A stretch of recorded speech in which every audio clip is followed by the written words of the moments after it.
Bonjour à tous et bienvenue dans cette nouvelle vidéo. Donc aujourd'hui nous allons parler d'impression 3D et notamment nous allons parler des bases. C'est une vidéo qui va être utile pour tous les débutants, mais ça permet aussi à tout le monde de revoir certaines notions. Donc c'est parti pour la vidéo. Donc aujourd'hui nous allons nous concentrer uniquement sur la technologie dite FDM, donc pour dépôt de filaments fondus. Donc cette technologie, comment ça fonctionne? On part d'une bobine de filament, donc de plastique, à l'état solide. Ce filament, on l'amène dans une tête d'extrusion qui est équipée d'une buse. On fait chauffer cette buse, ce qui ramène notre filament à l'état liquide, et on vient le déposer sur un plateau, couche par couche. Donc selon les machines, on va avoir soit la tête, soit le plateau qui se déplace, ou les deux. Quoi qu'il en soit, nous avons trois axes de déplacement, l'axe X et l'axe Y qui va nous permettre de venir dessiner notre couche, et ensuite l'axe Z pour passer à la couche suivante. Donc comme nous avons vu précédemment, notre filament est amené dans une tête d'extrusion. Cette tête peut être séparée en deux grandes parties, une zone froide et une zone chaude. La zone froide est équipée de ventilateurs et de dissipateurs thermiques, et la zone chaude d'une buse d'extrusion.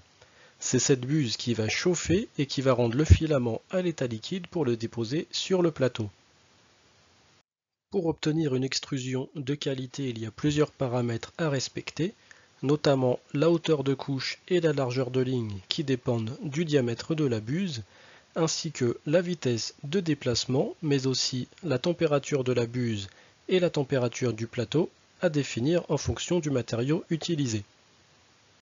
Il est important de respecter ces paramètres pour avoir une bonne fusion entre les couches, ce qui influe directement sur la qualité et la solidité de vos pièces. C'est pour ça que vous retrouverez ce tableau avec tous les paramètres à choisir en fonction du diamètre de buse utilisé. Donc ça, c'était pour ce qui concerne les paramètres de l'imprimante. Si on prend une pièce, par exemple ce cube, on a aussi des paramètres sur lesquels on va pouvoir jouer, notamment ce qu'on appelle la coque, c'est-à-dire le dessus, le dessous et la paroi. Sur ces trois paramètres, on va pouvoir jouer sur l'épaisseur.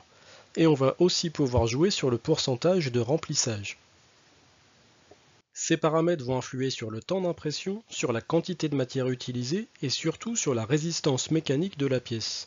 Il faudra donc bien définir ces paramètres en fonction de l'utilité de votre pièce. Il y a aussi des pièces sur lesquelles il va falloir ajouter ce qu'on appelle du support. Si on prend par exemple cette pièce en vue de face, on imagine bien qu'elle se réalise successivement couche par couche. Par contre, quand on va arriver à cette étape, on va rencontrer un petit problème. C'est-à-dire qu'on va vouloir imprimer de la matière dans le vide. Il va donc falloir ajouter du support pour soutenir la matière. Et du coup, avec ce support, vous voyez bien qu'on peut imprimer notre pièce correctement.